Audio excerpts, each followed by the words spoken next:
Hello, boys and ghoulies. How you doing today? This is Owen Cotter of SciFiction.com. We are simulcasting live on YouTube, X, Twitch, and Facebook, all at one location, centralized, streaming out to all the other locations. Today, we're going to have an amazing guest. His name is Philip Nelson of Nelco Media and Nelco Comics. He's got an amazing new comic book he's put together that we're going to have him talk more about and go over the details. Before we start right quick, I'm going to go over some trending news items. We got a few little things on the pipe burner there. We've got, let's see what we got here. Here's this one. That's actually not what I was looking for. It's this one. We'll go to that one nonetheless. So let's see what we got.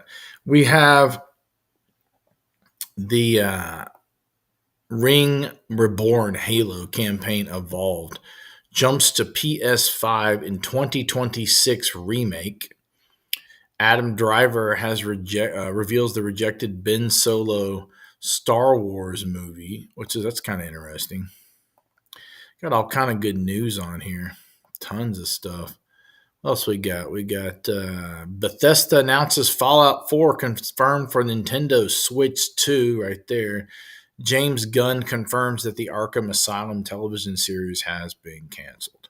Sony aims for 2026 filming start for live-action Horizon Zero Dawn movie. And the last recent news update is Netflix snaps up Quicksilver for feature film adaptation of a fantasy novel. So there's the awesomeness that is that.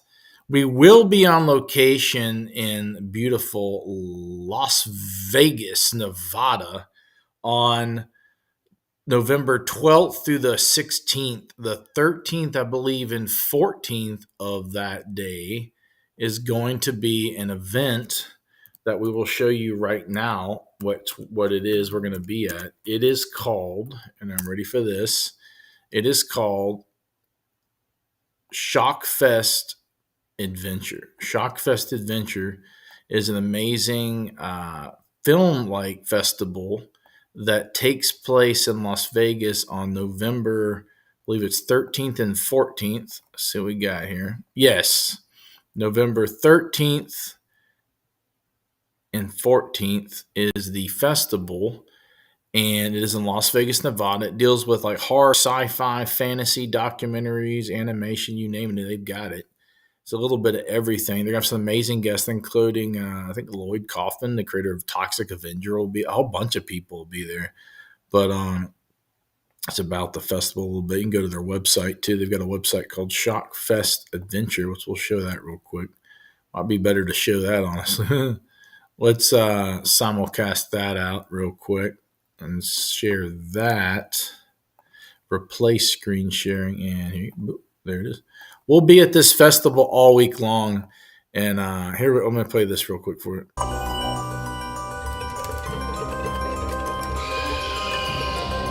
A little bit of everything. It's a little loud. It's good stuff, though. They've got all kind of stuff here. There's going to be a award ceremony. This is like the red carpet area there. It's got everything from sci-fi, fantasy, horror, documentaries, you name it, everything. We've got the article live on the site. So if you want to check out more information, just type in Shockfest Adventure, go to the article on the front of SciFiction.com. And there's that. We have a lot of cool stuff coming up, a little bit of things we cannot reveal yet. But there are other items that we will be able to reveal in the up and coming weeks and months. We will be coming to you, like I said, from Las Vegas, Nevada on November 13th and 14th from Shockfest Adventure Festival in Las Vegas. Really cool stuff they've got going on down there. So check their website out. Philip will be joining us here shortly on the broadcast. He's done a lot of stuff. He has his own like speakeasy comic book store. I'll let him tell you more about himself when he joins in on the broadcast. But he's done a lot of stuff. He has a media company that they do all kind of cool stuff with. Just tons of goodies, whole bunch of goodies these got on there. So there's all kind of good stuff. We're gonna bring up some images here real quick of the book that he has that we can kind of go through for the fans while we're sitting here on the back burner. On the Quantum Leap Accelerator. Let's see if we get this up here. Here we go. There's that. There's the book. I'm gonna have this here before he joins, ready to go. So there's that. Cool. We got the Kickstarter here too while we're on here. So boom that up there. What is that? Oh, that's Shockfest. We talked about Shockfest Adventure. Check that out if you're in Las Vegas, Nevada. Please check that out on November 13th and 14th, I believe, are the dates of the festival. And we'll be down there all weekend long, and we'll get there a little early. Our friends at Interfleet Broadcasting, there is a massive wasper fly in here. It's a Halloween pre-Eve fly, but he's been IFB Interfleet Broadcasting. New York Pete will be down at Shockfest Adventure as well. He has an amazing film that they will be screening called The Tower Protocol Resurrection. It's in fantasy category, so look for that if you're down at the festival at Shockfest Adventure. In the Quantum Leap waiting room is Philip Nelson. He is in the Quantum Leap waiting room, getting ready to come in. Ziggy, can you bring him on? Let's see what we got here. Philip, how's your day going, sir? Owen, how's it going, man? It's good to see you. Good to see you as well. We're talking about all kind of goodies. We're going to be coming to everyone on November 13th and 14th from Las Vegas, from Shockfest Adventure Sci-Fi Fantasy Horror Festival down there. So. Sounds like a solid outing on the 13th. That's right. 13th and 14th of November. Today is Halloween Eve, so I've got the titles all spooky looking on the graphics down here. Let me get your graphic there. Here's Phillips. There it is. Boom. And we'll transfer that over to you so you have that on your title. Boom. There you are. Now I feel special. Oh, yeah. Nelco Comics. You also run Nelco Media. Can you talk about a little bit about what Nelco Media is and also the Nelco Comics you've got there? Yeah, Nelco Media. I've worked in live television for over 30 years. Spent 20 years as an executive at a company called New Tech, who developed. They were the first company to ever do live TV on a computer. Yeah, and created Lightwave 3D, which is the animation software used. And the earliest one is Babylon 5. Sequest, which was Steven Spielberg's show. Schneider, Jonathan, the Captain Bridger, and Jonathan Brandis was in the end. Yeah, we and then Lightwave also did Star Trek Voyager and Enterprise and movies and TV shows. And then in 2017, I started Nelco Media, and basically we're a broadcast integrator. We build TV studios for people, podcast studios, things like that. And I always joke, I'm the barber with the bad haircut. We do Angel, we set up Joe Rogan, we set up all these people, and then I'm here just on a laptop in my office, because I just don't have time to do anything for myself. Nice. That's awesome. Man. You've got you've done a lot of stuff with Broad. You said 30 years. You've done stuff like NBA, music festivals, all kinds of stuff. Yeah. I was one of the, I'll brag just a second because I have a big ego. I was one of the early pioneers of the live streaming movement in a high-end way. So I worked and helped the NBA develop their first high-def live streams of a minor league sport. I set up and created the workflow for the ESPN X games, the MTV Video Music Awards, the MTV Movie Awards, Miss Universe, Miss USA, the NHL, NFL Network, Major League Baseball. We did a test with Fox when they were doing All-Star Game in San Francisco, and we streamed batting practice. It was the first time anybody had ever seen All-Star Game batting practice because it was just a warm-up. And we did a stream to Fox Sports and, had almost 500,000 people tune in to watch. And so now it's a TV show. I mean, that's what I've done. Test out new ideas, create new concepts. Like the first time there was ever what they called an after show webcast was I helped them do it at MTV for a show called The Hills. Okay. And now every show has an after show. Log on to our website and talk to the cast. I did the very first one, and Jeff Jacobs and Jeff was an executive at Viacom. He and I did that together. and Remember created the that old concept. Viacom thing goes Viacom. It'd never been done before, and we did it for the Hills, and it became so big they do it for every show. Wow. So So you anyway, I'm basically a nerd, pioneered and also everything. I've been a comic book nerd since I was born. I started my first comic book store when I was 15. Oh, I wow. borrowed $5,000 from my dad when I was a ninth grader and started a comic shop in the local mall in 1987, which Mhm. was an amazing year for comic books. Yeah, it That was. era was when you had The Watchmen, Batman Dark Knight Returns, Flaming Carrot, Ninja Turtles. It was just it was what I like to call the new wave of comic books, which Yeah. was kind of the first time a good idea could make it out if it wasn't Marvel DC, Hmm. because before the 80s, it was like indie books were all considered underground. Right. And they started really going into the bookstores and comic book stores. And so I started that shop and I've been a fan forever. So a few years ago, I wanted to build a podcast studio for myself Yes. and I had an empty building. And so I said, let's make it look like a comic book store. And so Hmm. I built a comic shop that wasn't really open.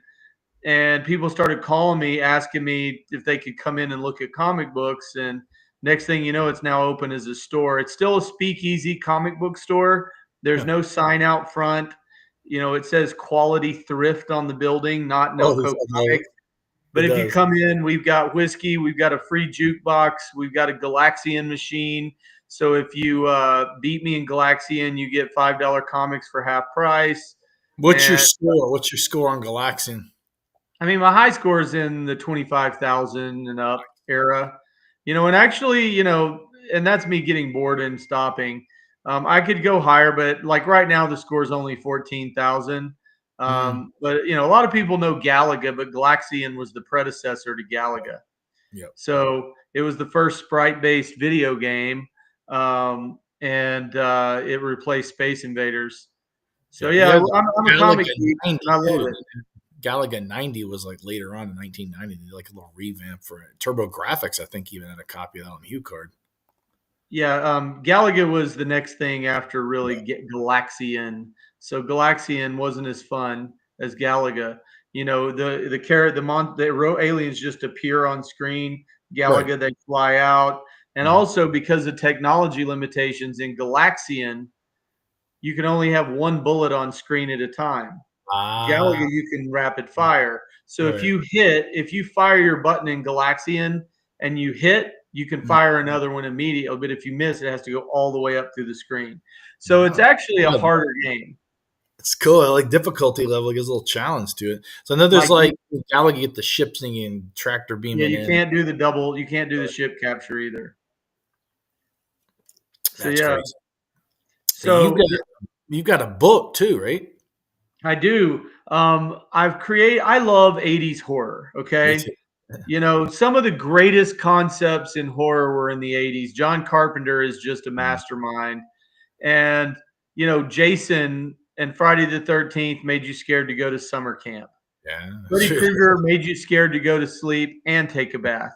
If you Yep. remember that scene with the hand Oh, yeah. coming up. When a stranger calls, which is a little older, made you scared to babysit. Mhm. Chucky made you scared of your sister's dolls. Yeah. And they didn't take themselves too seriously either. Right. 80s horror was a little over the top, so Mm. there can be a little disconnect from reality, you know. Um, and modern horror is like so realistic that you can't really escape from it. Right. Right. And so I really love the 80s horror. I mean, They Live, The Mhm. Fog, Escape from New York, even though it's not really horror, John Carpenter's just a master.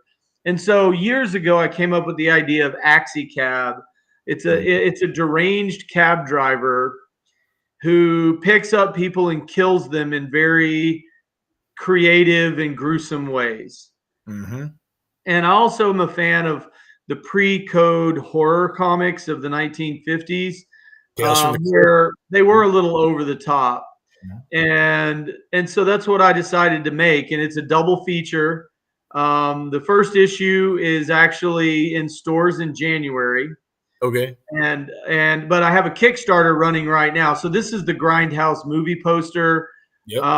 AxiCab, and I think you have some other images. Yeah. So one things I do, I'm very self promoting. Mhm. So I am the host, like the Crypt Keeper, but I'm Zombie Phil, and I Nice. kind of lead in and lead out of the stories, and so I thought it would be funny. And the first issue has it's a two-story issue. The first one's called The Warden's Last Ride, Mhm. and basically the concept is this deranged driver's kidnapped this brilliant engineer and forces him to build these death traps. So in this panel, he's like, I beg of you, I have a family. That is the only panel in issue 1 that you see the engineer, but I will Mhm. give everybody a little tip. The engineer plays in the future issues. So he basically, cognitive dissonance, is the way that serial killers can justify what they do. Right. They justify it. They think it's the right thing to do. And so this cab driver in the first issue, I just make it really just about the gruesome deaths and things like that. Mhm. But we've got a story arc that we're moving into, and the cab driver does think he's an anti-hero. Right. He only kills people he thinks deserve to be killed. Like in issue 1, the two stories are the Warden's Last Ride. It's Mhm. about this corrupt warden who takes bribes to let horrible people out, and then will kill guards that are going to rat them out. Oh So the wow. taxicab driver decides he's going to kill the warden, and he does his research. We don't really talk about it in issue 1, but he Mhm. picks up the warden and his young date, and straps him into the death machine and tells him, and I'm an 80s nerd, so when the cab gets to 88 miles an hour, he's gonna die. Wow. Okay, and so you see him clink the engineer's death machine clips in and basically buckles him into an electric chair. And so It's in the the car? rest of the car is the electric chair is in the car. Oh So wow. he's sitting in the back of the seat, and all of a sudden this hat clamps down, and he gets clamped in. And then his girlfriend's like, "What's going on?" And the warden's like, "What do you think you're doing? You know who I am?" And he goes, "I know exactly who you are, and I know what you did. And I'm also going to kill these 3 guys as I build up to 88 miles an hour." So story 1 is basically the cab driver tracking down these guys and killing them as he drives by in gruesome ways. Whether I think you may have an image of the guy getting sliced in 3 chunks. Let There's me a see. Yeah. flamethrower, and then a good old fashioned hit and run where he just splatters them all over the car. But yeah, and then this is him talking about how he would kill the guards that would rat him out. And they killed one guard who was going to blow the whistle on them. Please, please, I have a family. So we build a little drama, but it's a very chaotic story. So this is death machines coming out of the trunk to Wow. slice one of the Solari brothers, which are the 3 guys that the warden left out. So we just have fun with it. And if you want really over the top, I mean, I love this one where it slices him. He's sliced in 3 pieces, but like one of them is the top of his head, and I like it how it's like slurk, and then you Right. see him looking up like what just happened, and then he's gone. It's classic 80s nostalgia. It's got that kind of vibe, like kind of like Creep Show or Tales from the Crypt for Believe it sure. or not, yes, that's inspirational to me. And here's what's crazy: the cab driver thinks this is a riot. He loves it. He's so demented. I mean, he laughs a lot, and he's just crazy and has horrible teeth, and just is a disturbing. Who would ever get in this cab? Definitely not Cash Cab, that's for sure. Yeah, no kidding. So yeah, it's a lot of fun. And then the second story, I loved the herb. This is another one. He gets charged with a flamethrower. Um, and you just see him like, what? His eyes are wide and he's burnt toast. But in the 80s, there was an urban legend about Phil Collins' song In the Air Tonight, that it Mhm. was about a teacher who let a student drown. There's the warden's demise right there. Um, Beautiful art. Who does the art for all these? The Is it artist is a guy named C. Raygun. He's the artist for issue 1. I'm going to use different artists in different issues. okay? But C did issue 1. He's an indie artist, does amazing stuff.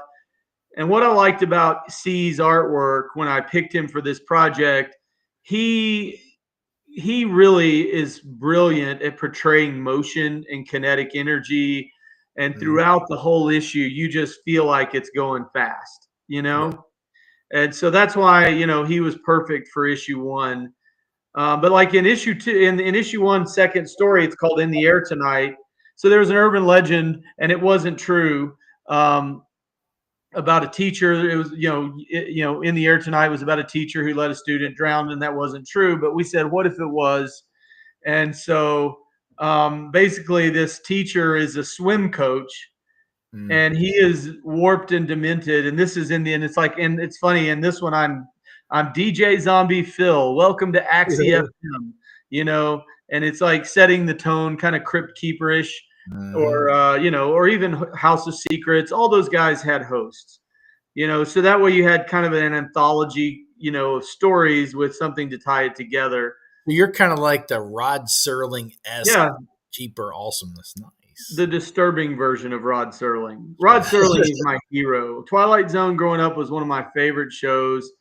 It blew your mind. Yeah. And I will tell people, AxiCab 1 will not blow your mind. It is just a roller coaster ride of death. But what's really cool is as we get into issue 2, each issue is going to be a death story and then backstory. So I remember, that's this one. And we barely used any lyrics because we don't want to get into copyright trouble. So it's just like a few little partial lines, but it's kind of fun. And I love that song. Phil Collins is just a genius. And he made an iconic song. When you have a song that's great enough to have an urban legend around it, Yeah, you've done something, right? for sure. So anyway, but like by issue 2, what we're going to do is we're going to have a key story. This is picking up the. He goes, he goes, working late tonight. Is that unusual for a high school swim coach? And he goes, spent the better part of the day, or blah blah blah, with my star swimmer. And the cab driver says, "Do you think he's ready?" And in the next issue says, "Oh, he's ready, but he's actually dead." So, and that's when the AxiCab, driver basically says you're going to die. And in this one, he floods the back of the cab with hallucinogenic water and piranhas because there's not enough piranhas in comics. And he also and so the coach starts hallucinating these piranhas as giant monsters, and then he starts seeing the bodies of the kids that he's let die, come back to haunt him. And then then the piranhas eat him, and the AxiCab driver dumps him in the river. I'm spoiling it, but guess what? It's fun. And when you read it, it's just a roller coaster ride. But by issue 2, we're going to have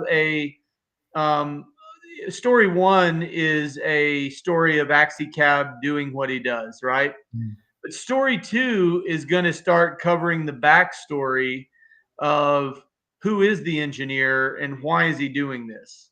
Okay. And so through the story arc, we're going to learn about the engineer being forced to do what he does, horrible things, and why he does it. And then there's some climatic moments that are going to happen in the next couple of issues. So that's a hallucination there. That's what Wow. the piranhas look like to the coach. Wow. That's awesome. But the art is great, and we did 2 covers. One of the other Okay. things that's cool is we have cover A, which is the one you showed that's more like an Mm. old EC comic. Right. But as an 80s nerd, cover B is a RoboCop tribute. Oh, nice. Okay. So if you remember the RoboCop poster where he's getting out of the car Right. You and got the he's gun, standing the there, big foot's coming out of the car. yep, Yeah. that is, and you may have that image in this folder I sent you. Mm. So if it comes up, I'll point it out.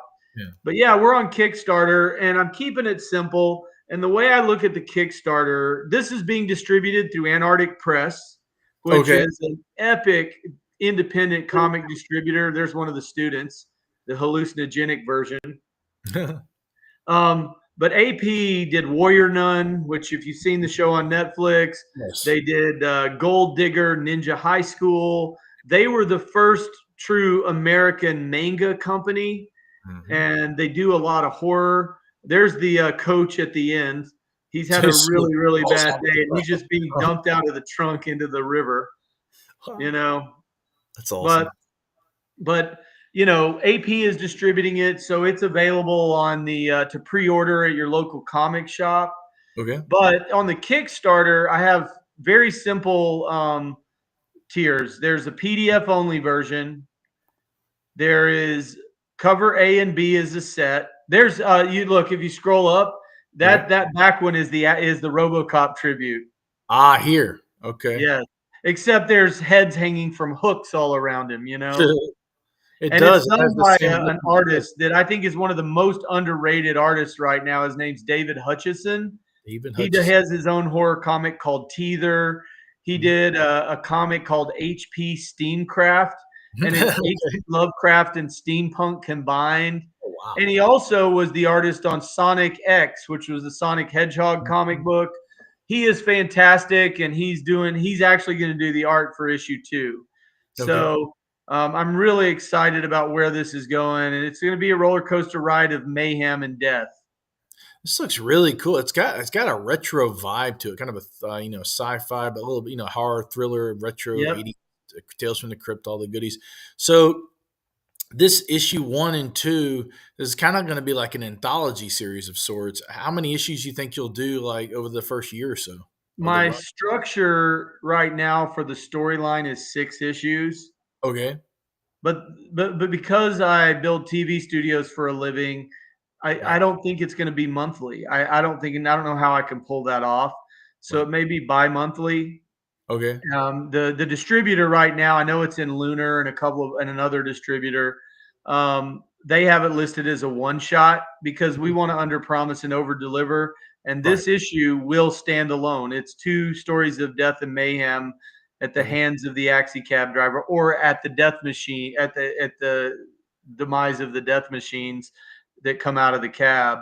But my plan is 6 issues telling the arc of what's going on with the engineer and Okay. why he does it, and then what happens to the AxiCab driver. Right. So if we get enough support, and you'll notice on our Kickstarter right now, we only have 22 backers, but Yes. all of them are the highest level. It's been pretty cool because I have level 1 is $20, or level 1 is PDF for $10. And this is like, help me get this comic. I've already made the comic, Yeah, you but already the got about money I 4 raise for this is going to pay for issue 2. Cool, cool. And then, so I have a question. Once all 6 issues or whatever are out, do you think you'll combine them together like in a graphic novel or like a compendium hardback or something like that? That Or is always the plan, to do your trade paperback. yeah. You got to have the audience.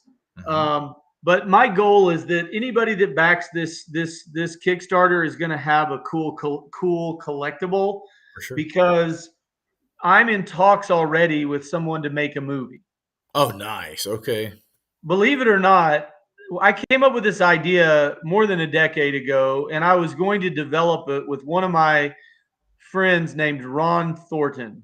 Ron Thornton is the guy who did Babylon 5. He worked for Roger Corman Films. He was the guy, he worked at the BBC as a prop maker. So he worked on Doctor Who, building the Dalek or The Dalek, old whatever. Doctor Who, yeah, the Daleks, yeah. Yeah, and he's a legend, and he passed away.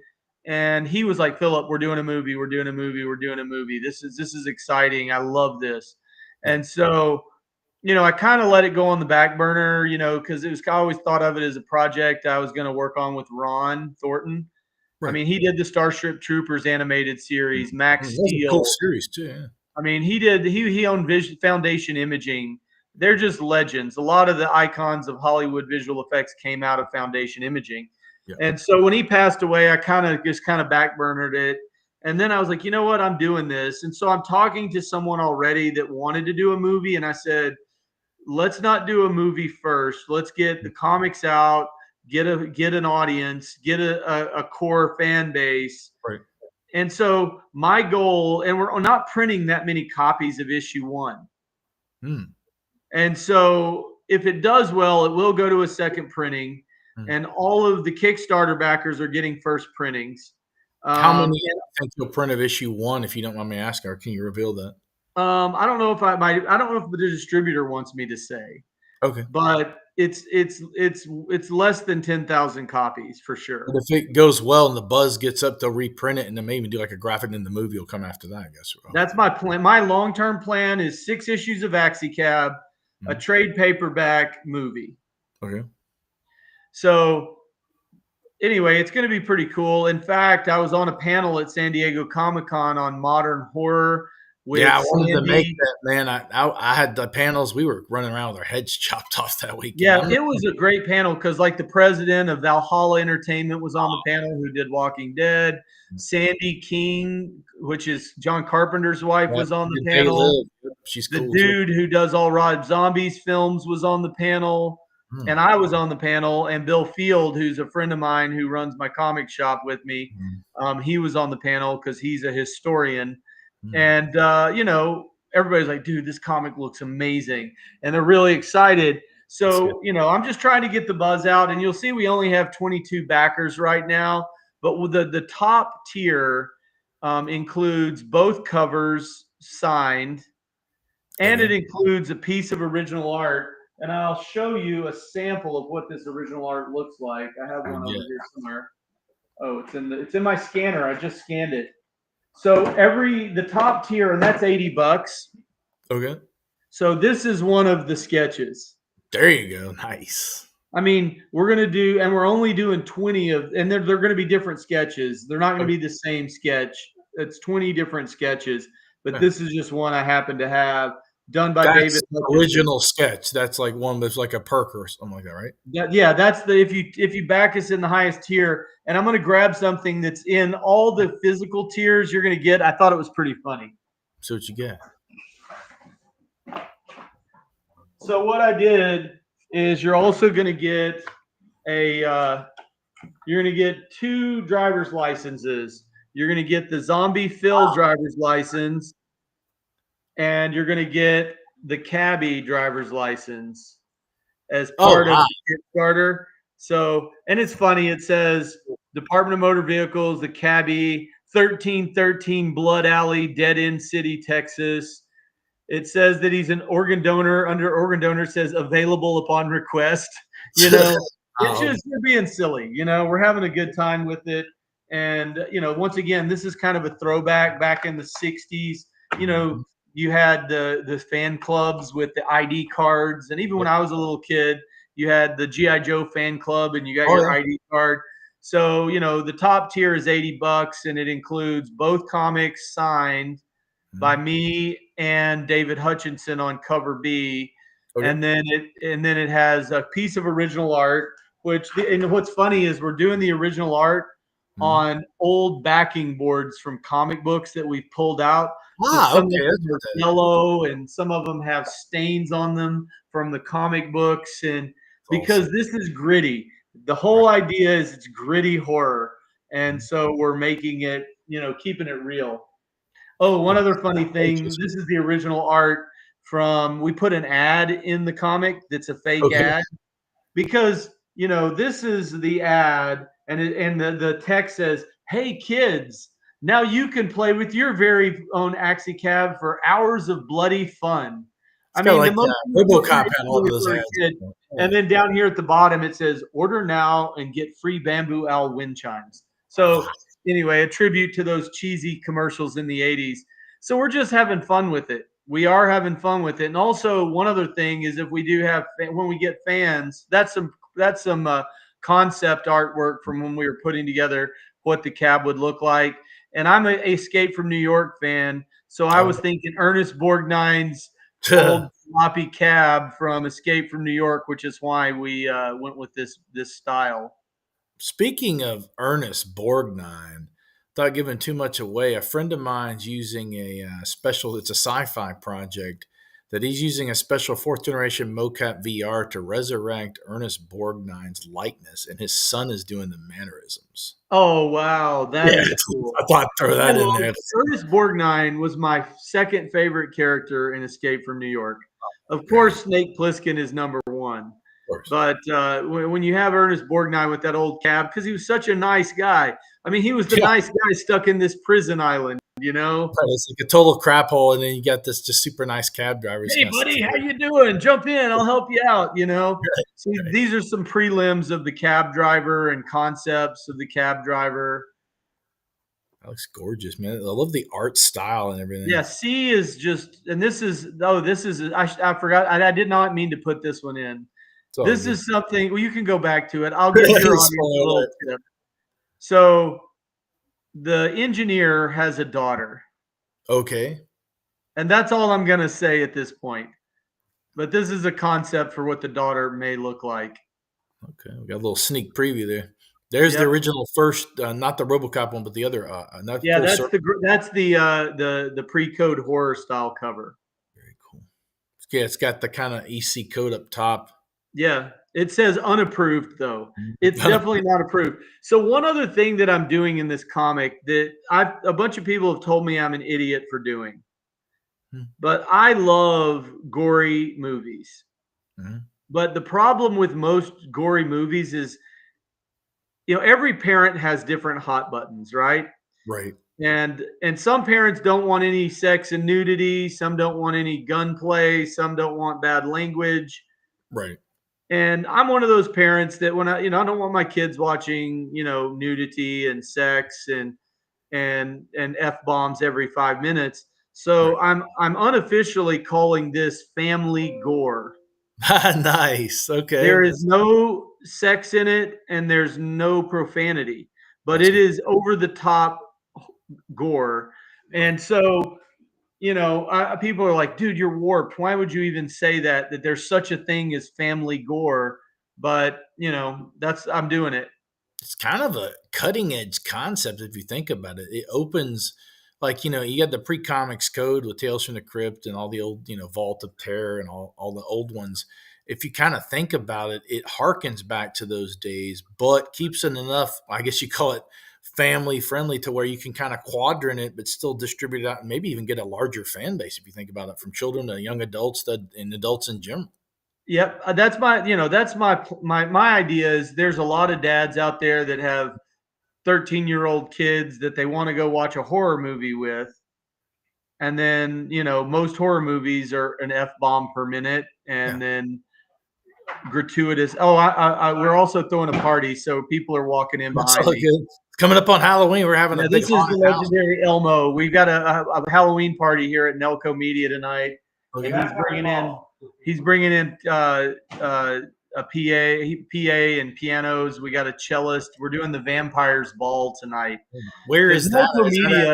It's at Nelco Media. I have a 3-story Victorian mansion that's my office, nice. And so we're just gonna throw back to the Victorian era vampires and have a bunch of weirdos here tonight. Damn, I should have been at that, man. We're got a haunted house we're putting together tomorrow. We're gonna have killer space clowns from outer space and Star Wars thing. We're building a whole computer console with lights and effects and a big view screen. That sounds fun. I loved Killer Clowns from Outer Space. Man, that's a good movie. It's classic. Iconic, low budget, weird sci-fi horror. When that Kietos brothers did that, I believe, right? And it made you scared of cotton candy and popcorn. Knock the guy's head off and all that, knock your block off. That was a great movie. When they put him in the cocoons of cotton candy and made him dissolve, that's just so bizarre. I love it. So, those are the kind of movies I loved as a kid. And so I want to kind of bring that kind of content back. Yeah. Where it doesn't take itself too seriously. What do you see? Like, you've done a lot of stuff in pop culture. But by the way, are you going to be at any upcoming events over the next few months promoting this awesomeness? My television business is really busy. I'm doing a show in San Antonio called CASA, which stands for Comics Art San Antonio. And it's a comic book convention.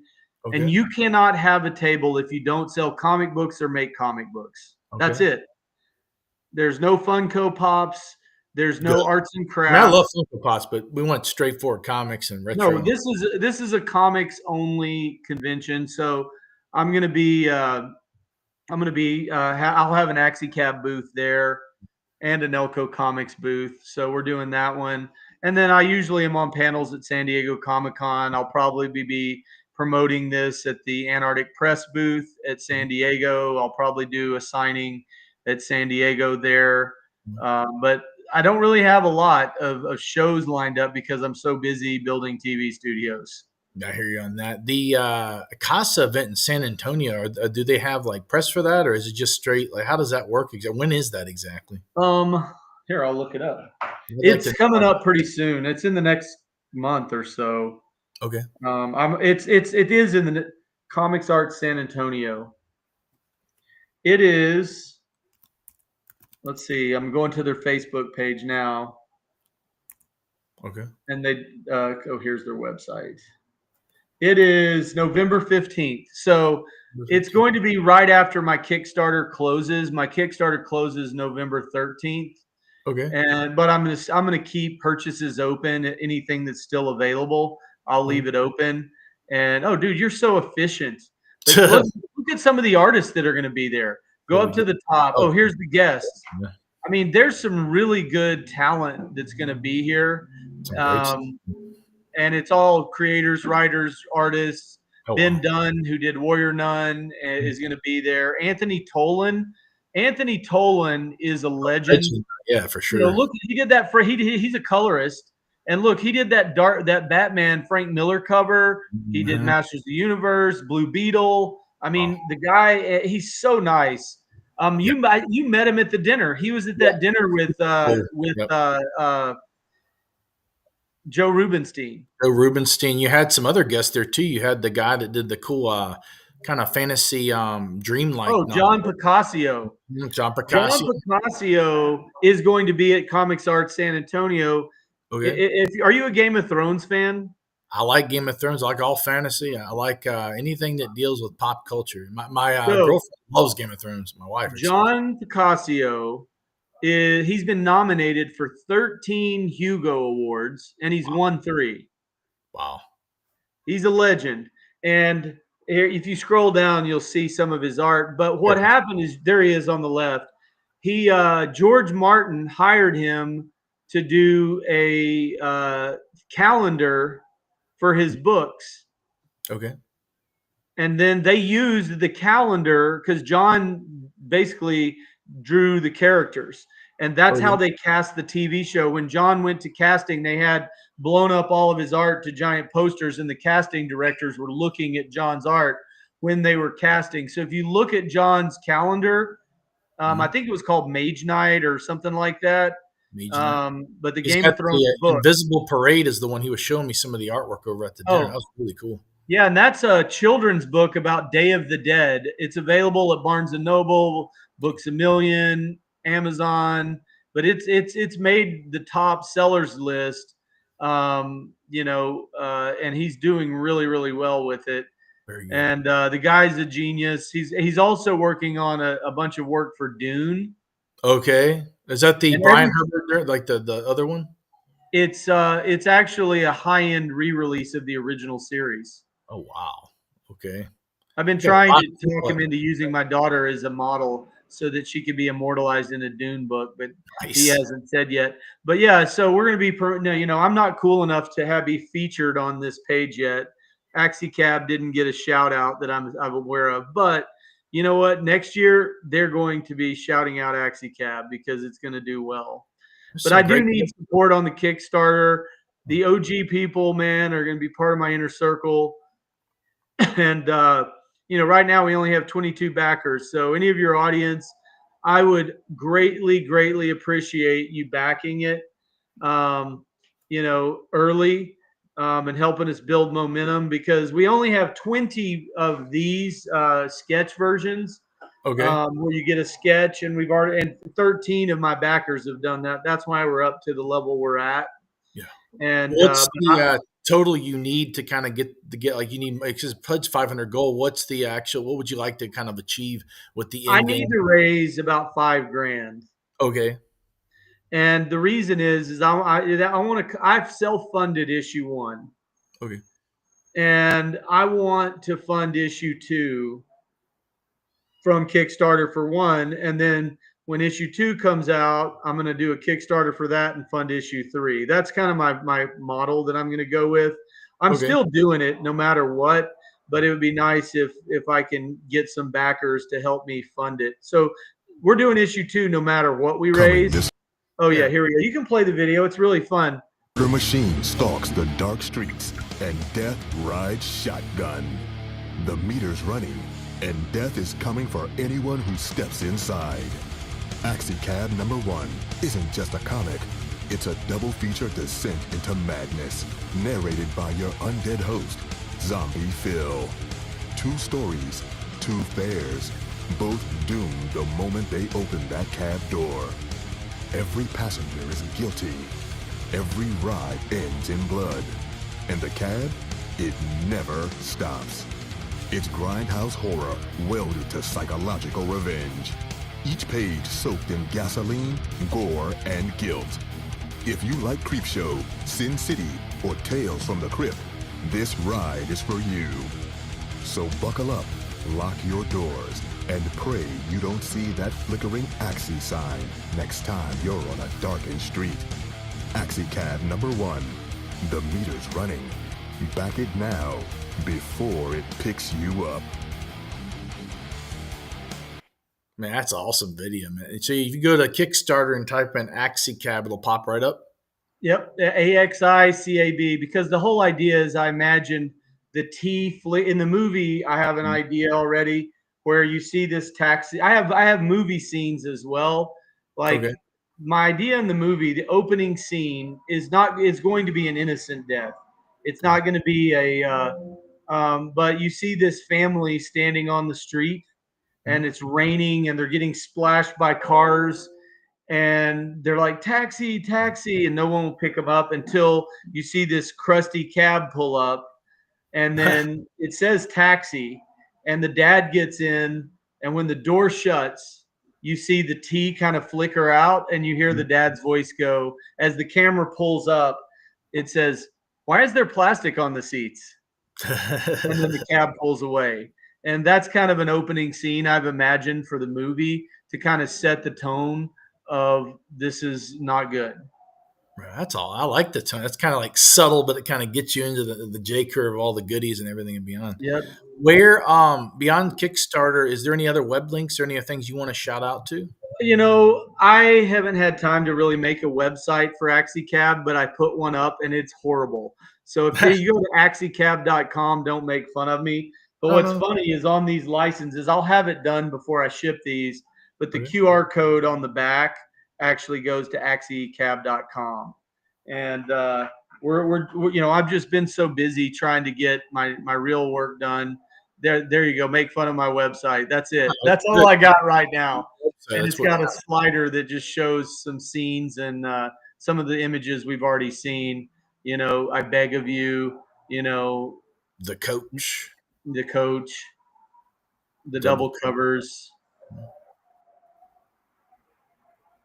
But yeah, you know, we're having fun with it. That's the bottom line is if you like horror, I want this to be just kind of a fun, and I don't want to insult myself and call it mindless, but in issue 1, it's just over the top. That's it.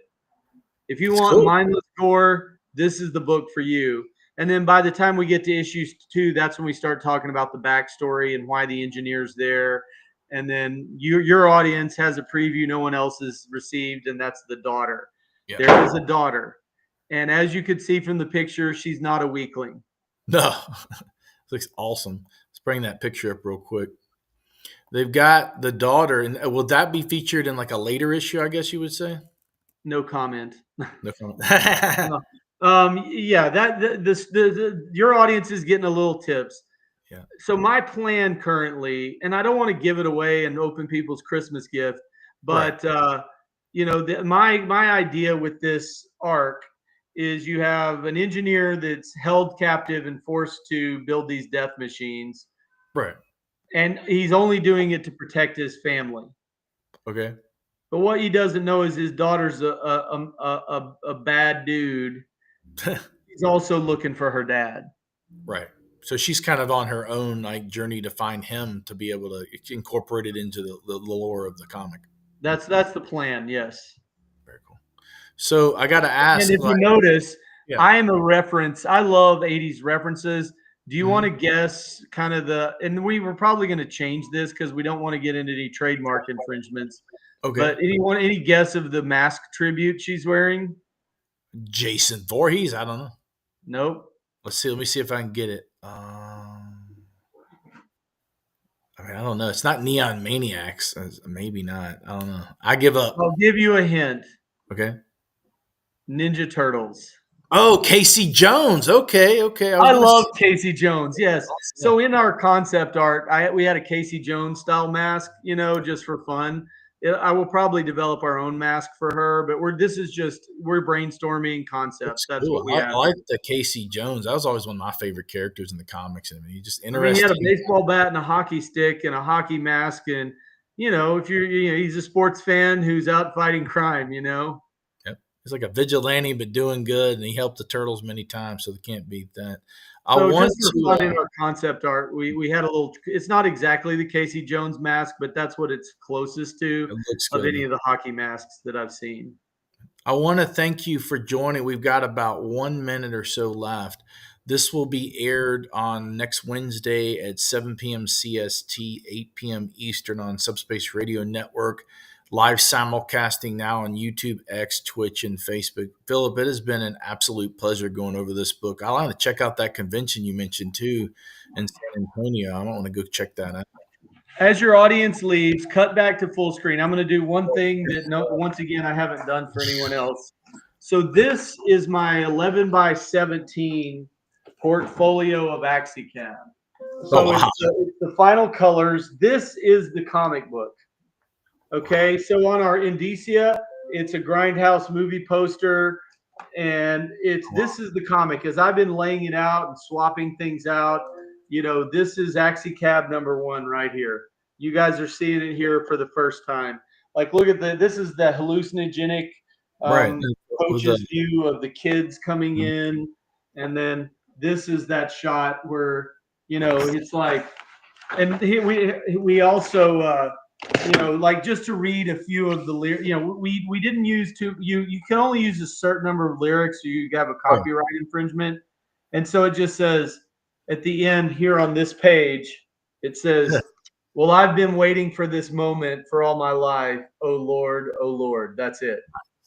Well, Philip, I want to thank you so much. And then it closes out with DJ Still here signing out on this cold, dark night, just letting you listeners know that sometimes it's safer to walk home. Safer to welcome. Thank you so much, Phil. A pleasure having you on the show. I want to bring you back once you get some more issues out, man. All right. Thanks for having me. No problem, brother. You have a beautiful day. See you later.